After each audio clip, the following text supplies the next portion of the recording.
બુટલેગરો દારૂની હેરાફેરી કરવા માટે અવનવા કિમિયા અજમાવતા હોય છે, પરંતુ હવે બુટલેગરો નવો જ નુસ્ખો અજમાવ્યો છે, જેમાં કારમાં મહિલાઓ અને બાળકોને બેસાડીને દારૂની ડિલિવરી સ્થળ પર લઈ જવામાં આવે છે। જો કોઈ પોલીસ રોકે તો મહિલાઓ અને બાળક બેઠેલા હોય તો લાગે કે પરિવાર જઈ રહ્યો છે, જેથી પોલીસને કોઈ શક ન પડે, પરંતુ નંદેસરી પોલીસે બુટલેગરના આ કિમિયાને નિષ્ફળ બનાવ્યો છે। નંદેસરી ચોકડી પાસે કારમાં મહિલા સાથે રાખીને દારૂ આપવા જતી ગેંગને ઝડપી પાડી હતી અને પોલીસે અમદાવાદ મુંબઈ નેશનલ હાઈવે પરથી 7.26 લાખની કિંમતના દારૂને ઝડપી પાડ્યો છે અને કાર અને મોબાઈલ સહિત કુલ 12.41 લાખ રૂપિયાનો મુદ્દામાલ જપ્ત કર્યો છે। નંદેસરી પોલીસની ટીમ વિસ્તારમાં પેટ્રોલિંગમાં ફરી હતી।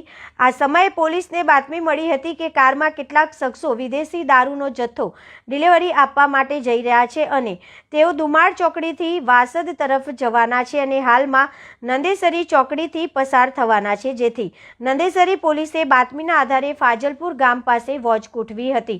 પોલીસે કારમાં તપાસ કરતા કારમાં દારૂના 2640 ક્વોટરિયા મળી આવ્યા હતા। નંદેસરી પોલીસ દ્વારા કાર ચાલક સહિત 2 મહિલાઓની ધરપકડ કરવાની સાથે દારૂનો જથ્થો કબજે કર્યો છે અને તેની સાથે સાથે 2 મોબાઈલ અને કિયા સોનેટ કાર પણ જપ્ત કરી કાયદેસરની કાર્યવાહી હાથ ધરવામાં આવી છે।